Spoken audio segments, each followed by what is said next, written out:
I know ये बहुत ज्यादा कॉमन प्रॉब्लम है एंड बच्चे बहुत ज्यादा डिफिकल्टी फेस करते हैं मॉक टेस्ट देने में। उनको बहुत ज्यादा डर लगता है मॉक टेस्ट या फिर कोई भी टेस्ट देने से, बिकॉज जो भी मार्क्स आते हैं, जो भी स्कोर आता है, वो उससे डिमोटिवेट हो जाते हैं और फिर कुछ भी करने का मन नहीं करता है। आई नो ये आप प्रॉब्लम अभी भी फेस कर रहे हो, तो आज मैं इस वीडियो में इसकी बात करने वाली हूँ, कैसे आप अपने मॉक टेस्ट को एनालाइज कर सकते हो, कैसे एक अच्छा एनालिसिस करके आप उसी गलतियों को सुधार सकते हो। देखो, एक मॉक टेस्ट होता है ना, वो आपका एक मिरर की तरह होता है, आपको बताता है कि आप कहाँ स्टैंड कर रहे हो और आपको कितनी जरूरत है। तो अगर आप किसी चीज से कुछ सीख रहे हो तो वो आपके लिए अच्छी ही होगी, राइट? तो hi everyone, I am Apeksha Singh, your biology educator, and I welcome everyone in this wonderful session. So इस वीडियो में हम लोग बात करेंगे कैसे आप एक मॉक टेस्ट को एनालाइज करके अपने लिए एक अच्छा स्कोर खड़ा कर सकते हो, अपनी गलतियों से सीख सकते हो और उसके हिसाब से आप और ज्यादा इंप्रूवमेंट कर सकते हो। तो चलिए देखते हैं कि पहला पॉइंट क्या है। अगर मैं पहले पॉइंट की बात करूं कि कैसे आप एनालिसिस करोगे मॉक टेस्ट का, तो सपोज आपने कोई टेस्ट दिया, ठीक है, आपके पास मार्क्स भी आ गए। अब सबसे पहली चीज जो आपको देखनी है, आपको इवैल्यूएट करना है your overall performance. Overall performance आपको इवैल्यूएट करना है। अब वो आप कैसे करोगे? पहला पॉइंट है स्कोर एनालिसिस। पहला पॉइंट है आपका स्कोर एनालिसिस। जितना आपको स्कोर आया है वो देखना है आपको एंड उसको कंपेयर करना है कि मैक्सिमम कितना स्कोर है या टोटल कितने मार्क्स का था ये। तो पहली चीज आपको स्कोर एनालिसिस करना है कि कहाँ कमी रह गई, कितने कम मार्क्स मेरे आए हैं, ठीक है। दूसरा है टाइम एनालिसिस। देखो, टाइम एनालिसिस बहुत ज्यादा इंपॉर्टेंट होता है किसी भी कॉम्पिटेटिव एग्जाम में। अगर आप नीट के लिए प्रिपेयर कर रहे हो तो नीट के लिए बहुत ज्यादा इंपॉर्टेंट होगा, बिकॉज आपका जो टाइम है वो लिमिटेड है एंड उसी में आपको पूरा पेपर खत्म करना है। तो आपको ये देखना है कि जितना टाइम आपको मिला है, क्या उसमें आप जितने भी क्वेश्चंस है वो कर पा रहे हो। उस टाइम लिमिट, जितना आपका टाइम है उसमें आप सारे क्वेश्चन सॉल्व कर पा रहे हो, वो बहुत ज्यादा इंपॉर्टेंट है, ठीक है। आपको करेक्ट भी करना है और टाइम पे भी करना है। ये दोनों चीजें बहुत ज्यादा आपको मेंटेन करके रखनी पड़ेगी, वरना बहुत ज्यादा प्रॉब्लम होगा। तो पहली चीज क्या करना है, आपको अपना ओवरऑल परफॉर्मेंस इवैल्यूएट करना है। कैसे करोगे आप? स्कोर एनालिसिस करके, दूसरा टाइम एनालिसिस करके, ठीक है। अब हम आते हैं दूसरी चीज पे। दूसरी चीज पे पहले आप कैटेगराइज कर दो क्वेश्चंस को। कैसे कैटेगराइज करोगे? Divide the questions into 3 categories. देखो देखो, 3 ही पॉसिबिलिटी हो सकती है। अगर आप कोई भी टेस्ट दे रहे हो तो 3 पॉसिबिलिटी हो सकती है। या तो आपका आंसर जो है वो करेक्ट होगा, ठीक है। दूसरा होगा आपका आंसर इनकरेक्ट होगा। थर्ड इज अनअटेम्प्टेड, ठीक है। अब जो करेक्ट आंसर है, ठीक है, पहले हम लोग करेक्ट आंसर्स की बात करेंगे। तो करेक्ट आंसर कब दिया आपने? कब दिया? जब आपको वो कॉन्सेप्ट बहुत ज्यादा क्लियर होगा, ठीक है, तभी तो आपने करेक्ट आंसर दिया, बिकॉज वो चीज आपको आती थी अच्छे से। तो यहाँ पे भी यही लिखा हुआ है, understand why you got them right and ensure it wasn't गेसिंग। आपको ये बहुत ज्यादा इंपॉर्टेंट चीज, इसमें बहुत ज्यादा फोकस करना है कि आपने वो गेस नहीं किया है। आपने आंसर तभी दिया है जब आपको लगा आपका कॉन्सेप्ट क्लियर है, वो चीज आपको आती थी, गेस नहीं किया है, ठीक है। ये आप अपने साथ तो ऑनेस्ट हो सकते हो, किसी और के साथ नहीं तो अपने साथ तो ऑनेस्ट हो सकते हो कि मैंने ये आंसर जो है अपने हिसाब से, क्योंकि मुझे वो कॉन्सेप्ट क्लियर था, इसी वजह से आंसर करेक्ट किया है, कोई गेस नहीं किया है। दूसरा है इनकरेक्ट। तो अगर मैं इनकरेक्ट की बात करूं तो आपको यहाँ पे अपना एरर आइडेंटिफाई करना है। एरर मतलब इनकरेक्ट क्यों हुआ है? या तो कैलकुलेशन गलत थी या फिर आपका कॉन्सेप्ट क्लियर नहीं था। तीसरी चीज हो सकती है कि आपने मिसरीडिंग, कोई भी स्टेटमेंट जैसे होता है ना, इज नॉट, इज, तो आपने उसको अच्छे से पढ़ा नहीं, क्वेश्चन को पढ़ा नहीं, इसी वजह से आपका जो क्वेश्चन था वो गलत हो गया।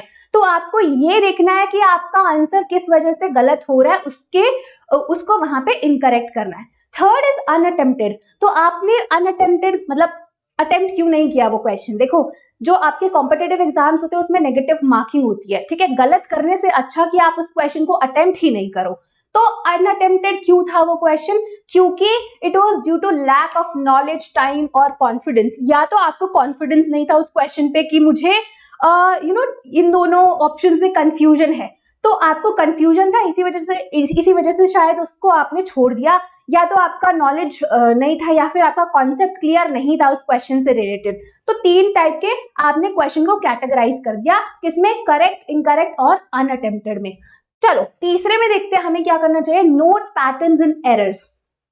तीसरी चीज आपको क्या इवैल्यूएट करनी है कि नोट पैटर्न्स, कैसे टाइप के एरर्स आप कर रहे हो। पहला हो सकता है रिपीटेड मिस्टेक्स, या तो आप दोबारा दोबारा अगर वही गलतियां कर रहे हो, अगर आप उसी सपोज एक कोई चैप्टर है, उसी चैप्टर में से आपके क्वेश्चंस गलत हो रहे हैं, तो इसका मतलब है आपको वो चैप्टर रिवाइज करने की जरूरत है, उस पे काम करने की जरूरत है, right. So if you are consistently making errors in similar type of question, revisit the related concept. जैसे मैंने आपको बताया कि अगर आपको आपके जो क्वेश्चंस है वो किसी एक पर्टिकुलर कॉन्सेप्ट से हो रहे हैं गलत, तो आपको वो दोबारा से पढ़ने की जरूरत है, इसका मतलब है आपका वो कॉन्सेप्ट क्लियर नहीं है। दूसरा, अगर हो सकता है आप सिली मिस्टेक्स कर रहे हो। देखो, सिली मिस्टेक्स होता है कि आपने किसी भी स्टेटमेंट को अच्छे से नहीं पढ़ा, तो इसकी वजह से आपने वो आंसर गलत कर दिया। सिली मिस्टेक्स बहुत ज्यादा आपके लिए बहुत ज्यादा मुश्किल खड़ी कर सकती है आपके एग्जाम में, क्योंकि देखो सिली मिस्टेक्स आप मॉक टेस्ट में कर रहे हो, ठीक है, बट एग्जाम तो आपको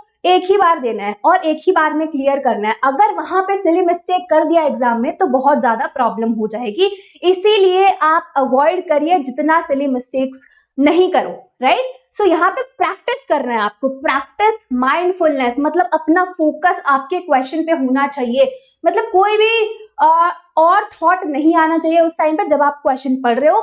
उसको ध्यान से पढ़िए, एक एक वर्ड को अंडरलाइन करिए, क्या पूछा गया, नॉट है तो हमें नॉट का आंसर देना है, ठीक है। तो mindfulness and double check calculation and interpretations, यहाँ पे आपको अपनी कैलकुलेशन भी डबल बार चेक करनी है कि जो मैंने कैलकुलेशन की है वो सही है या नहीं, ठीक है। ओवर कॉन्फिडेंस, कभी कभी ऐसा होता है कि जैसे आपको लगता है कि अच्छा ये टॉपिक तो मुझे बहुत अच्छे से आता है, इसके सारे क्वेश्चंस मैं सही करूंगी या करूंगा, बट ऐसा होता है कि कभी कभी उन्हीं टॉपिक्स में आप क्वेश्चंस को गलत करके आ जाते हो। तो ओवर कॉन्फिडेंस में ऐसा नहीं होना चाहिए, ठीक है। अगर आपको पता है वो कॉन्सेप्ट मुझे आता है बट फिर भी गलत करके आ रहे हो, तो वो ऐसा नहीं चलेगा। ओवर कॉन्फिडेंस में कुछ भी अटेम्प्ट मत करिए, आप अपनी चीजों को क्लियर करिए, जो भी आपका कॉन्सेप्ट है वो क्लियर करिए एंड करेक्ट आंसर दीजिए। तो ये आपके हो गए पैटर्न्स, कि आपको पैटर्न्स देखना आप किस टाइप के मिस्टेक कर रहे हो, क्या वो बार बार वही कॉन्सेप्ट वाला मिस्टेक है, या सिली मिस्टेक है, या ओवर कॉन्फिडेंस में आप मिस्टेक कर रहे हो, ठीक है।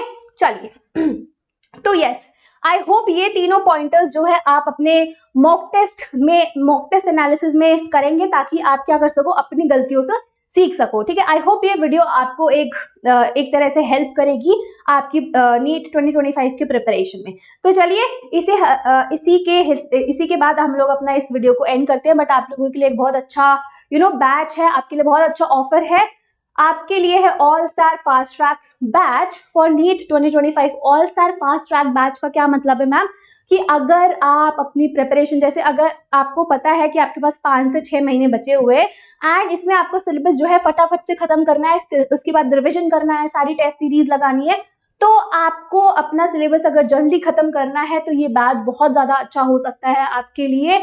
और इतने में कितने में मिल रहा है आपको, 2999 में आपको ये बैच मिल रहा है, जिसमें आपको मिलेंगे 450 प्लस लाइव लेक्चर्स, 15 टेस्ट और इंग्लिश में आपका ये बैच होने वाला है। कोड यूज करना है AS08, ठीक है, कोड क्या यूज करना है, AS08। चलिए आगे देखते हैं। अब हमारे पास दूसरा बैच है जो 2026 के लिए, जो भी बच्चे नीट 2026 को टारगेट कर रहे हैं उनके लिए बहुत अच्छा बैच है।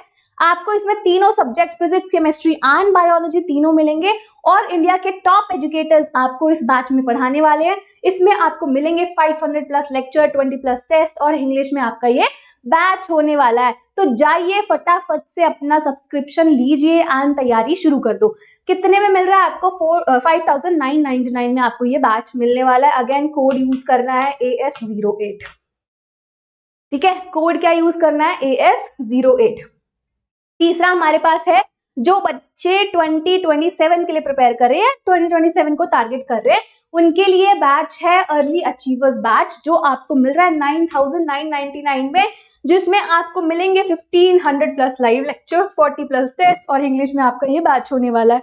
तो जाइए जल्दी से अपना सब्सक्रिप्शन खरीदिए एंड अपनी तैयारी शुरू कर दीजिए, ठीक है। कोड यूज करना है AS08, ठीक है। चलिए तो ये तो हो गया सारे बैचेस के बारे में। आई होप आपको ये वीडियो पसंद आई होगी।